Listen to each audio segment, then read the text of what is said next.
Tahan lupa. Pak, kita dulu. Setting dulu kameranya. Sudah siap? Oke. Oke. Cek. Yuk. Sudah? Aman? Aman, ready, teman-teman? Yuk. Baik. Rolling.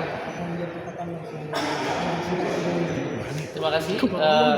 Sidang yang sedang dibacakan adalah perkara 168 yang diajukan oleh Partai Buruh, KSPI, KSPS Yadigani, KSPSI, KPBI, FSPRI, dan serikat lain lah ya, yang juga bergabung di DKNAS. Intinya dari dalil-dalil yang disampaikan oleh para hakim Mahkamah Konstitusi mulai tergambar, artinya belum ada putusan ya, mulai tergambar hampir lebih dari 90% gugatan yang diajukan oleh Partai Buruh dan serikat-serikat buruh menang. Dan ini adalah kemenangan kedua bagi Partai Buruh bersama serikat buruh terhadap hal-hal yang diajukan ke Mahkamah Konstitusi. Yang pertama, teman-teman ingat, yaitu kemenangan Undang-Undang Pilkada. Ya, demokrasi jadi lebih hidup, demokrasi lebih membuka ruang bagi semua orang.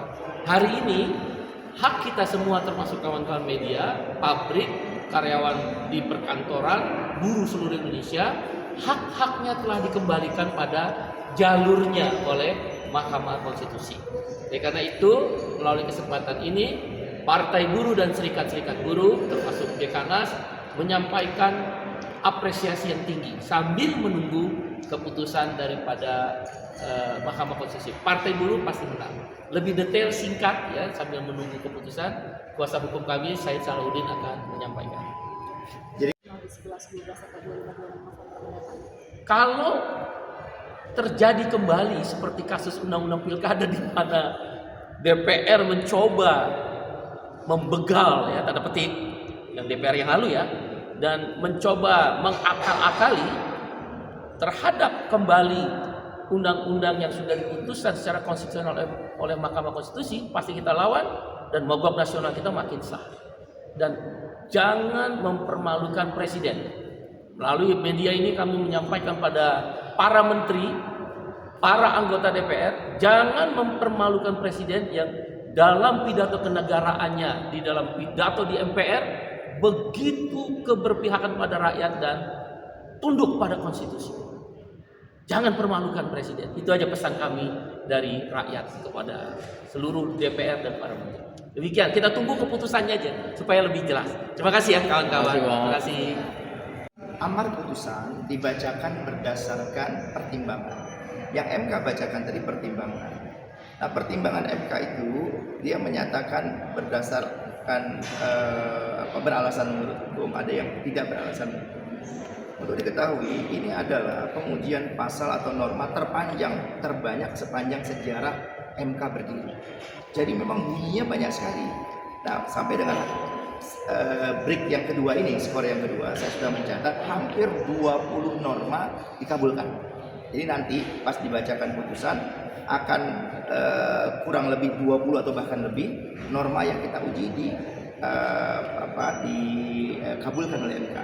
Nah, cara mengabulkannya itu ada yang kita minta dihapus, ada yang kita minta dihapus tapi kemudian dimaknai, pembuat pemaknaan supaya MK membatasi agar DPR khususnya pemerintah tidak sewenang-wenang dalam memaknai apa yang disebutkan dalam undang-undang. Jadi sampai dengan detik ini kita meyakini bahwa putusan ini adalah kemenangan besar sepanjang sejarah kaum buruh setelah kita melakukan aksi besar-besaran sejak berlakunya Undang-Undang Cipta Kerja jilid pertama dulu sama yang jilid kedua ini, dan ini patut dirayakan oleh seluruh rakyat Indonesia terutama kaum buruh bahwa Partai Buruh konsisten dan berhasil memperjuangkan nasib mereka lewat Mahkamah Konstitusi. Ya, kalau kita tunggu keputusan ya, kan kita harus menunggu keputusan. Cuma melalui kesempatan kawan-kawan media yang terhormat Bapak Presiden Jenderal Prabowo Subianto dan pimpinan DPR, nanti ada yang akan kami sampaikan sikap daripada Partai Buruh dan serikat-serikat buruh terhadap keputusan MK. Jangan mengulang kembali perlawanan terhadap konstitusi yang sudah diputuskan seperti Undang-Undang Pilkada. Ini akan membuat rakyat marah, membuat buruh bergerak. Karena itu kita menunggu keputusan. Nanti saya mewakili Partai Buruh dan serikat-serikat buruh akan menyampaikan sikap secara terbuka untuk Bapak Presiden Prabowo Subianto. Mudah-mudahan beliau menonton atau tidak stafnya. Yang kedua, hentikan pembahasan kenaikan upah minimum. Karena keputusan MK dalam pertimbangannya sudah mengarah bahwa harus kepada penghidupan yang layak dan kata-kata penghasilan itu dimunculkan dan dihidupkan kembali dan memaknai indeks tertentu. Indeks tertentu yang selama ini dimaknai sepihak oleh pemerintah 0,1 sampai 0,3 stop, karena ini perintah konstitusi.